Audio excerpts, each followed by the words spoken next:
What are stock futures? How are they different than options, and should they be a part of your portfolio?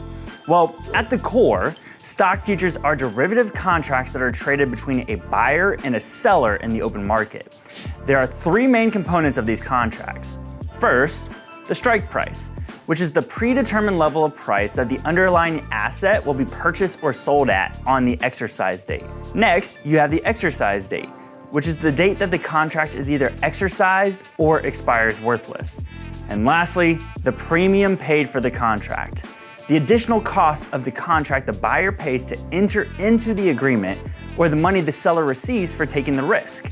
Now, there are stock futures traded for commodities such as oil, soybeans, coffee beans, and corn. Futures that track financial instruments such as the Dow Jones and the S&P 500 index. Bond futures tracking treasury bonds, currency futures, and precious metal futures for gold and silver, plus many others.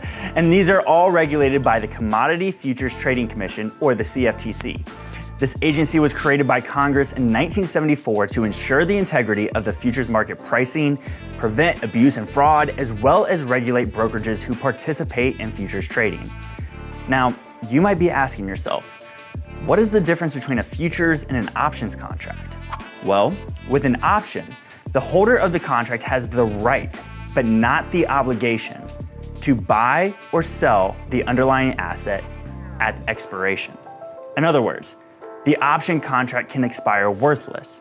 But with futures, the holder of a futures contract on the exercise date is required to fulfill the terms of the contract, unless, of course, the holder closes out the position early or sells the contract to someone else before the exercise date. So what is the real-world use of a stock futures contract? Well, a company may use future contracts for commodities that they need for their business. For example, a baker might buy a futures contract for bushels of wheat, or a distillery might buy contracts for bushels of corn. Even companies like Starbucks or Dunkin' can be buyers of stock future contracts to lock in prices on pounds of coffee beans. But as an investor, should you pay attention to stock futures, and should they be a part of your portfolio? Well, this really depends on your investing strategy. Typically, only experienced investors and large institutions trade futures as a hedge for their portfolios. But some investors do trade futures solely on speculation, and mainly focus on contracts that they can close out before the exercise date or cash settle at the close. If you want to stay up to date with what's happening in the future markets, as well as the biggest news stories from around the world impacting the stock market, click the link below this video to sign up for the free Wall Street Breakfast newsletter produced by Seeking Alpha. Oh, and one more thing. If you do trade futures, make sure you're careful and you choose the cash exchange future contract.